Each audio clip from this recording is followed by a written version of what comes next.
Today we're counting down 10 of the slowest British cars of the 1950s. From honest family runabouts to quirky three-wheelers, these were the cars that proved getting there was often more important than getting there quickly. Built for post-war Britain, they were made for tight budgets, narrow roads, and careful drivers who valued reliability and low running costs over speed. Some became true British icons, while others were simply unforgettable. Stay with us until number 1, because it really shows just how slow a car could be. 10.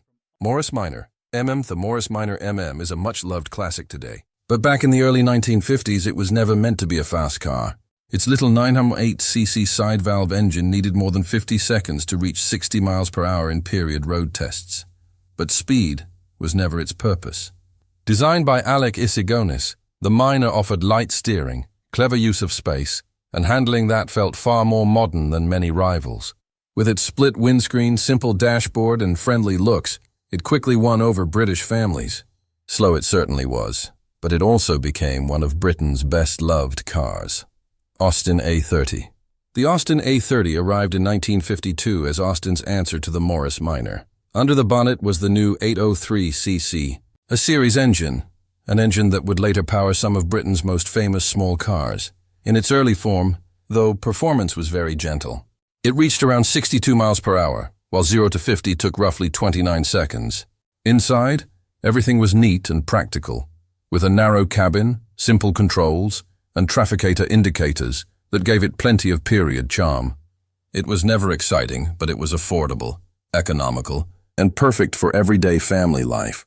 Standard 8 introduced in 1953, the Standard 8 looked modern thanks to its unitary construction and 803cc overhead valve engine. On paper, it sounded impressive, but out on the road, it remained one of Britain's slower small saloons. Road tests recorded a top speed of around 61 miles per hour and to 50 in about 26.5 seconds. Early versions were famously basic, with sliding windows, just one windscreen wiper, and no outside boot lid. Instead, you reached the luggage area by folding the rear seat forward. It was simple, honest transport, and that's exactly why it earns its place on this list. Ford Anglia E494AT. Ford Anglia E494A carried plenty of pre-war design into the 1950s. Its upright shape and dependable side-valve engine made it feel older than many competitors, but buyers appreciated its simple, reliable nature. Most British models used a 933cc engine, while some export versions received a larger 1150cc unit. Period testing gave it a top speed of around 57 miles per hour, with 0 to 50 taking over 38 seconds. It wasn't stylish or quick, but it was dependable and fitted perfectly into Britain's make-do-and-mend years. Ford Popular. When the Ford Popular 103E arrived in 1953, many British drivers still wanted basic low-cost transport.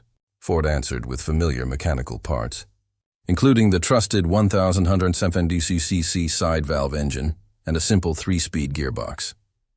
Top speed was around 60 miles per hour, depending on the car and the test. Inside, everything was straightforward, from the plain dashboard to the old-fashioned driving position.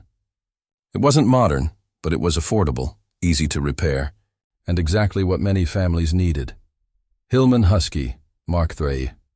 The Hillman Husky Mark I appeared in 1954 as a compact estate built for everyday practicality rather than performance. Based on the Hillman Minx, it suited families, small businesses, and anyone needing extra carrying space. Its 1.265cc side-valve engine pushed it to around 65 miles per hour, while 0 to 50 took just over 24 seconds. The side-opening rear door and folding rear seat made loading simple, while leather cloth seats and optional extras like a heater and radio added a little comfort. It wasn't quick, but it was incredibly useful. Berkeley B60. The Berkeley B60 looked like a tiny sports car, but it still belonged firmly in the microcar world. Built by Berkeley Coachworks, it used lightweight fiberglass construction and a small motorcycle-based engine to keep costs and weight down.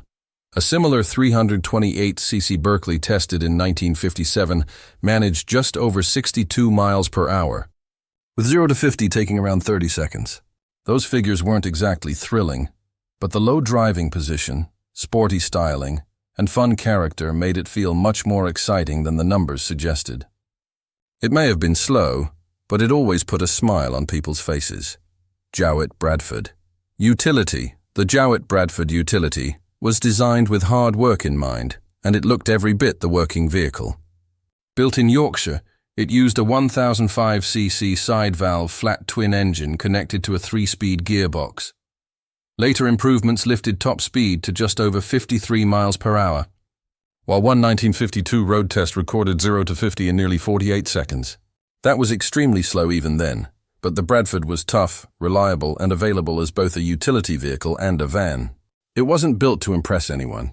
It was built to get the job done. Reliant Regal. The Reliant Regal brought affordable 3-wheeled motoring to thousands of British drivers during the early 1950s. Built in Tamworth, the first version used a 7447cc side-valve engine, an aluminium body over an ash frame, and a sturdy steel chassis. It stayed light, simple, and cheap to own, with 3-wheel rules making it attractive for many buyers. Early models had Perspex side screens, a single windscreen wiper, and very basic equipment. Later Regals became much better, but the early cars remain wonderfully unusual, delightfully quirky, and definitely not built for speed. Bond Minicar, taking the top spot, is the remarkable Bond Minicar, a car that showed just how far post-war Britain could stretch the idea of basic transport. Built by Sharp's Commercials from 1949. The first models were powered by a tiny 120cc Villiers 2-stroke engine. Some struggled to reach more than 30 to 40 miles per hour, making them among the slowest road cars of the decade. Early versions didn't even have a normal reverse gear. Instead, the front engine and wheel could swivel sharply, making the little Bond incredibly easy to turn around. With its lightweight aluminium body and clever design, it became one of the most memorable microcars Britain ever produced. So, that's our countdown of 10 of the slowest British cars of the 1950s. They may never have won any races, but they helped keep Britain moving during difficult times. Simple, dependable, economical, and full of character, these little cars remind us that motoring has never been all about speed. Which one would you happily own today? Let us know in the comments below. If you enjoyed this trip back to Britain's motoring past, don't forget to like the video, subscribe for more classic car stories, and click on the next video to keep the journey going. Thanks for watching, and we'll see you next time.